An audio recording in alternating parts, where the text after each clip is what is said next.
जिन्हें आप स्वजन कहते हैं उनसे पूछें कि आप कौन हैं, तो पता चलेगा कि वे अपने को क्या मानते हैं।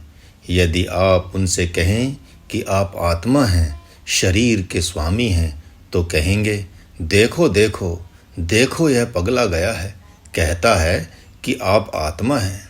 कल के दिन कहेगा कि आप परमात्मा हैं। अरे, यह कहाँ से नास्तिक आ गया? यह सन्यासी है कि सर्वनाशी है? भाग भाग भाग यहाँ से। तू तो कुल देवता देवियों को, देवता पितरों को रुठाने आया है। कौन सी विद्या कहाँ से पढ़ लिख लिया? किसने सिखाया तुम्हारे को? ऐसी मूर्खता किसने दे दी? यदि होश में आएंगे तो कहेंगे कि नहीं बेटे, नहीं, ऐसा नहीं कहना चाहिए। अपने कुल देवी देवता एवं भगवान को मानना चाहिए। आत्मा तो देवता गण हैं और परमात्मा भगवान शंकर, ब्रह्मा, विष्णु, श्री राम प्रभु आदि हैं। मैं या तुम आत्मा कैसे हो सकते हैं? मैंने जीवन देखा है बेटे।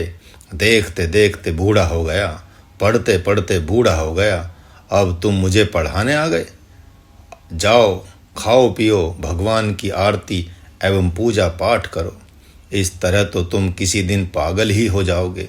इस प्रकार कहते हुए वे किसी अन्य बेटे या भाई से कहेंगे, बुलाओ जी, ज्योतिषी जी को इसका हाथ देखें, कहीं यह पगला तो नहीं रहा है।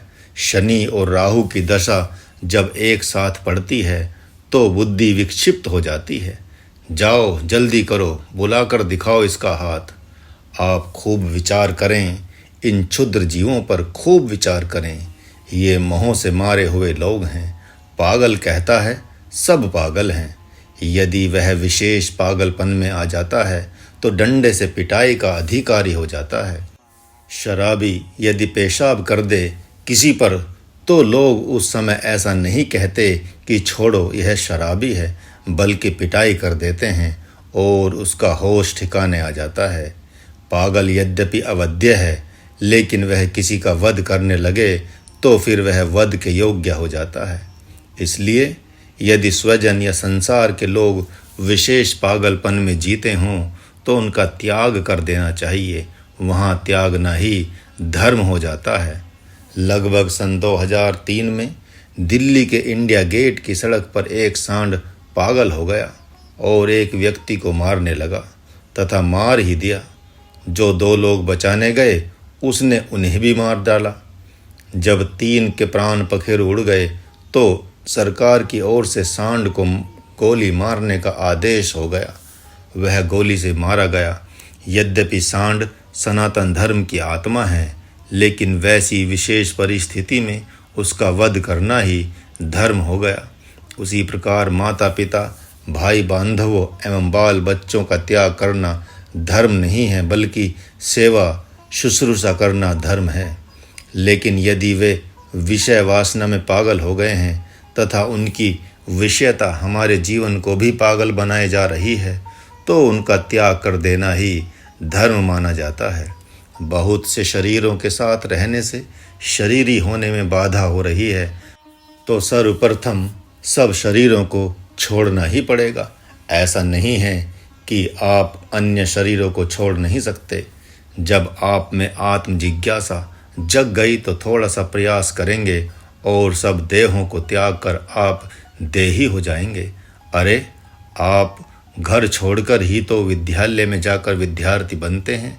वैसे ही समझ लेना चाहिए कि शरीरों को छोड़कर पहले शरीरी बन जाता हूँ, फिर आता हूँ इन लोगों को भी बताने कि आप भी शरीरी बन सकते हैं। वैसे भी इनके शरीर में रहने वाले देही को आप त्याग तो सकते नहीं, क्योंकि वह त्याग ग्रहण से परे हैं, तथा इनके शरीर को पकड़ सकते नहीं, क्योंकि शरीरी के निकल जाने पर तो यह भी 24 घंटे के अंदर सड़ गल कर अपने हाथ से निकल ही जाता है। इनके शरीर का देही समयानुसार शरीर को छोड़कर लोक लोकांतरों में जाकर इनको सुख दुखों को भोगने के लिए बाध्य कर देता है, तथा यह स्थूल शरीर तो मरा हुआ ही है, अर्थात जीवात्मा के द्वारा त्यागा हुआ ही है। उस त्यागे हुए को ही तो त्यागना है। अतः कहीं से कहीं तक शोक संताप करने का अवसर है ही नहीं। आप देही हैं। जब देह का त्याग कर देते हैं तब वासनात्मक शरीर का त्याग करने की भी आप में योग्यता आ जाती है। और जैसे ही आप वासना में शरीर को, जो लिंग शरीर कहा जाता है, त्यागते हैं, वैसे ही देही से मुक्त होकर परम देही अर्थात निर्विकार, निराकार, निर्मल, अविनाशी, शुद्ध, साक्षी, सर्वगत ब्रह्म हो जाते हैं। एक झलक युद्ध के मैदान में देखते हैं, जहाँ भगवान श्री कृष्ण चंद्र आनंद कंद ही परम देही अर्थात परमात्मा है। उनकी अध्यक्षता में रहने के कारण महात्मा अर्जुन ही आत्मा अर्थात जीवात्मा है। मानो भगवान कह रहे हैं कि तुम इन संपूर्ण कौरवों पर क्या इस समय भूमंडल पर शासन करने वाले हो, इसलिए तुम देही अर्थात जीवात्मा हो। ये सब जीने मरने की कामना वाले होने से जीव हैं और तुम अवध्य होकर इनका वध करोगे, इसलिए आत्मा हो, तथा मेरी अध्यक्षता में तुम्हें प्राप्त है, इसलिए मैं ही परमात्मा हूँ। हे पार्थ, तुम इसकी आत्मा हो, अतः तुम्हारे जैसे आत्मा की अवहेलना करने वाले इन अनात्माओं का तुम त्याग कर दो। जर्जर हुए शरीरों का कितने महापुरुषों ने त्याग कर दिया है। अपराध का प्रायश्चित तो करना ही चाहिए, ऐसा सोचकर कितनों ने जल समाधि ले ली, कितनों ने अग्नि समाधि ले ली और कितनों ने थल समाधि ले ली। वैसे ही यह सेना एक देह अर्थात शरीर है जो जर्जर हो गई है। अतः इस युद्ध भूमि रूप अग्नि में इसकी आहुति दे दो। देर न करो, जल्दी करो। जो सद्गुरु की आज्ञा पालन करता है वह भी देही है, उसका वध नहीं हो सकता। इस न्याय से भी, क्योंकि मैं तुम्हारा सद्गुरु बन गया हूँ, तुम अब अवध्य हो गए हो। अतः अपने सेना रूप रोगी शरीर का वध कर ज्ञानाग्नि रूप कुंड में डालकर जला डालो। देह अर्थात शरीर में रहने वाले को देही कहते हैं, जिसे वासनात्मक शरीर कहा जाता है। यह 3 मुखों वाला है, प्रारब्ध, संचित एवं क्रियमाण। इसी 3 मुख वाले प्रारब्ध नामक शरीर को लिंगात्मक शरीर भी कहते हैं। यह 3 मुखों वाला पुरुष ही अवध्य है, जो जन्म जन्मांतरों में भ्रमण करता रहता है, जो लोक लोकांतरों में गमन करता रहता है। वर्तमान कालिक शरीर के द्वारा यही पुरुष सुख दुख रूप प्रारब्ध को भोगता है तथा संचित और क्रियमान से उत्पन्न होने वाले सुख दुख को आगे आने वाले जन्मों में भोगता है। इन तीनों कर्मों के स्वरूप तथा गति को 3 जन्मों की कल्पना करके समझा जा सकता है। इस जन्म से पूर्व के तीसरे जन्म में किए गए कर्म को प्रारब्ध कहते हैं। उस पूर्व के तीसरे जन्म में किए गए कर्म को उस समय क्रियामान कहा जाता है। वह क्रियामान कर्म दूसरे जन्म में संचित हो जाता है। इसी प्रकार इस जन्म से पूर्व के जन्म में किए गए कर्म को इस जन्म में संचित कर्म कहा जाएगा और अगले जन्म के लिए प्रारब्ध होगा।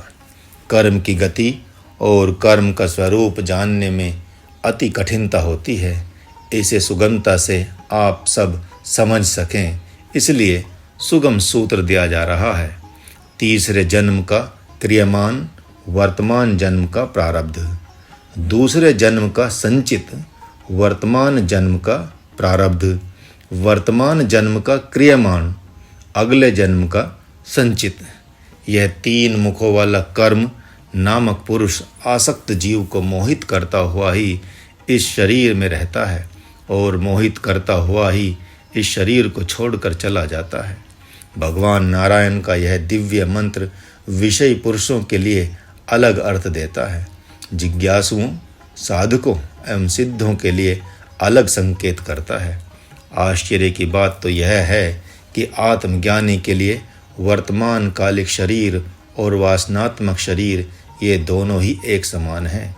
इन दोनों शरीरों का वह स्वयं शासक होता है, इसलिए वह अशरीरी इन शरीरों को कुछ समय के लिए स्वीकार करने के कारण से विलक्षण शरीरी कहा जाता है। विलक्षण शरीर ही क्यों, कोई अन्य शरीर क्यों नहीं? वह इसलिए कि बिना शरीर में रहे यह शरीरी भी कहा जाता है, इसलिए विलक्षण शरीरी कहा जा गया है। आत्मज्ञानी ही वह विलक्षण शरीरी है जो इन शरीरों में नहीं बल्कि ये शरीर उसमें है। इसलिए भगवान ने अर्जुन से कहा कि तुम वही विलक्षण शरीरी हो। इसी प्रकार कोई भी साधक जब स्वयं को निराकार, निर्मल एवं अविनाशी के रूप में देखता है तो शरीर में वह नहीं रहता बल्कि शरीर ही उसमें रहता है। इस प्रकार उस चेतन आत्मा को शरीर ही रहे या जाए, किसी भी काल में शोक संताप क्यों होगा? शोक संताप होने का तात्पर्य है वह स्वयं को शरीर ही मान रहा है। संन्यास लेकर आने वाले साधक भी पूर्वाश्रम के भाई बांधवों के साथ व्यवहार करते देखे जाते हैं, इसलिए वे देही ही कहे जाएंगे। अरे सन्यासी तो अपने आप ही पूज्य होता है, उसके लिए पूज्य और अपूज्य कौन है? शास्त्र कहता है कि जो सन्यासी आत्मरूप हो गया वह संपूर्ण सृष्टि के द्वारा वंदनीय हो जाता है। साधक का कर्तव्य है कि आत्मरूप होकर वह लोक हितार्थ अपने संपूर्ण शरीरों पर शासन कर प्रकृति को स्वीकार करे, जैसे कि भगवान दत्तात्रेय और सुखदेव आदि ने भी स्वीकार किया। इस प्रकार जो विलक्षण देही गृहस्थ आश्रम में रह रहा है उसके स्वधर्म का प्रतिपादन करने के दृष्टिकोण से भगवान नारायण अब आगे कहते हैं, हे पार्थ, यदि तुम अपने को क्षत्रिय ही समझते हो तो भी मुझे कुछ आपत्ति नहीं है। क्षत्रिय धर्म को देखते हुए भी तुम्हें विकम्पित विकल होने की आवश्यकता नहीं है, क्योंकि धर्म युद्ध से बढ़कर क्षत्रिय के लिए कोई दूसरा धर्म है ही नहीं। स्वर्ग का खुला हुआ द्वार रूप धर्म युद्ध तो तुम्हारे जैसे भाग्यवान क्षत्रिय ही प्राप्त करते हैं। इतना ही नहीं, और भी सुनो, यदि धर्म युद्ध नहीं करते हो तो स्वधर्म तथा कीर्ति को खोकर जिस पाप अर्थात स्वजन वध से डरते हो उस पाप से कहीं असंख्य गुना पाप लग जाएगा, और उस अपकीर्ति को भी योद्धाओं के सहित सारे भूतल के मानव फैलाते ही रहेंगे, एवं जो नहीं कहना चाहिए वह भी कहेंगे। इस प्रकार तुम्हारे जैसे सम्मानीय पुरुष की कीर्ति चली गई तब तो सब कुछ चला गया। कीर्ति जाने से तो अच्छा है मर जाना। अब तुम सोच लो कि तुम्हें कैसे मरना है। और इतना ही नहीं, वे तो कहेंगे ही कहेंगे कि अर्जुन कर्ण से मन ही मन डरता था, इसलिए स्वजन वधरूप पाप का बहाना बनाकर युद्ध से भाग गया। और यही बात वे भी कहेंगे, जिस विपक्षी वीरों में भी तुम्हारे आदर्श व्यवहार, आदर्श पराक्रम एवं शौर्य के प्रति मन में बड़ा आदर है। यही नहीं, तुम्हारे वैरियों को तो तुम्हें बहुत कुछ कहने का, तुम्हारी हंसी उड़ाने का, तुम्हारी अपकीर्ति फैलाने का इससे सुनहरा अवसर फिर नहीं मिलेगा।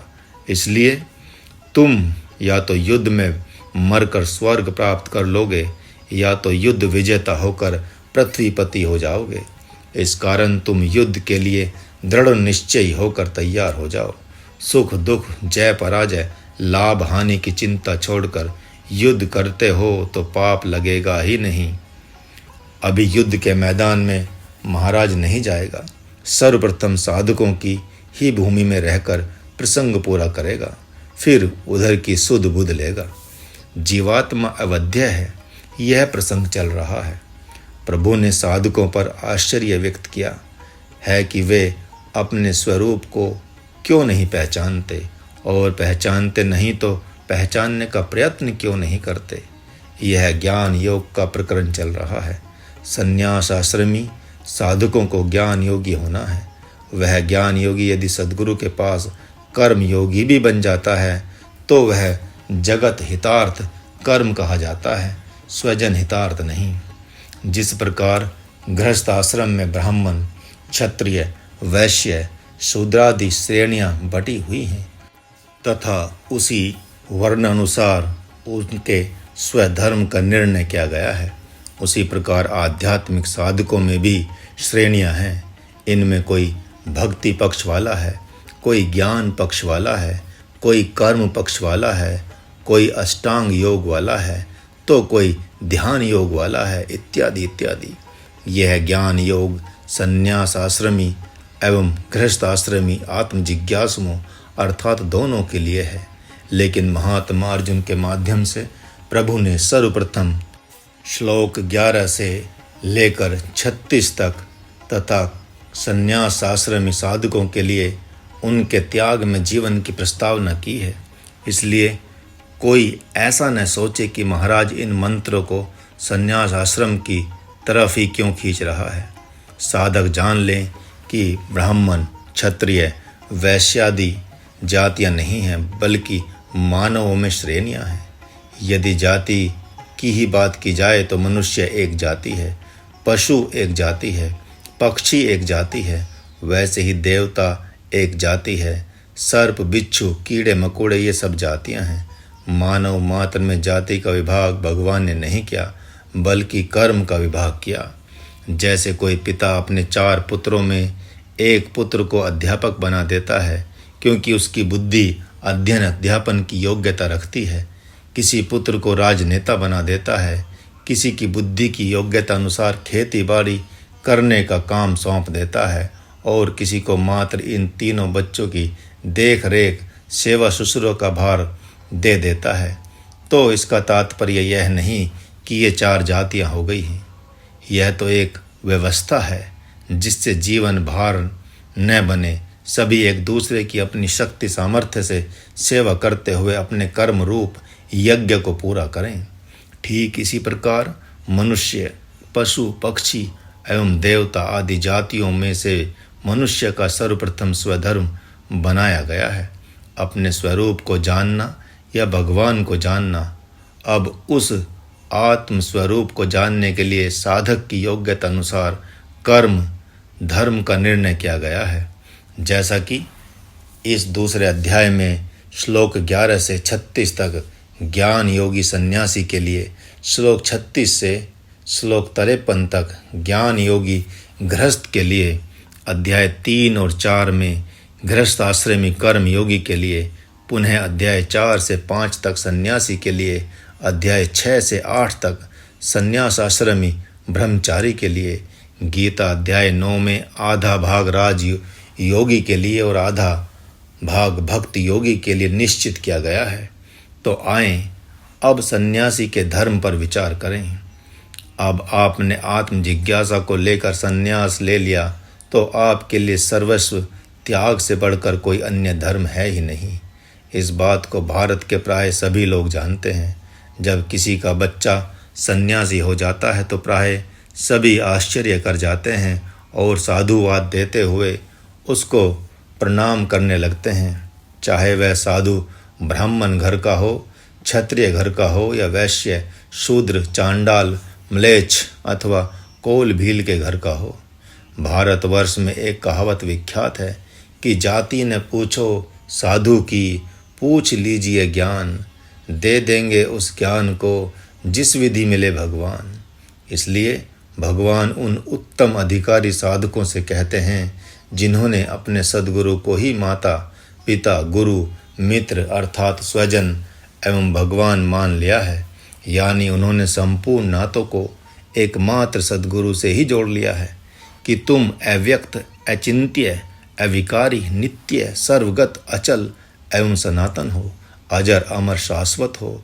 तुम ही वह निर्गुण निराकार साक्षी चेतन आत्मा हो। तो वैसे विशुद्ध साधकों को ऐसा मानने तथा मानकर धारण करने जैसा अर्थात अहर्निश आत्मचिंतन करने जैसा कोई दूसरा धर्म नहीं है।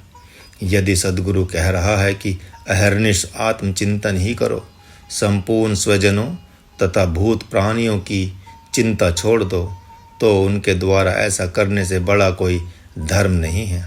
सद्गुरु कह दे कि अब पूर्व की सारी उपासनाओं को त्याग दो, देव पूजा, मंत्र पूजा आदि को छोड़ दो, अहर्निश जगत से मौनी होकर अपने आप से सद्गुरु से बोलते हुए आत्मचिंतन करो।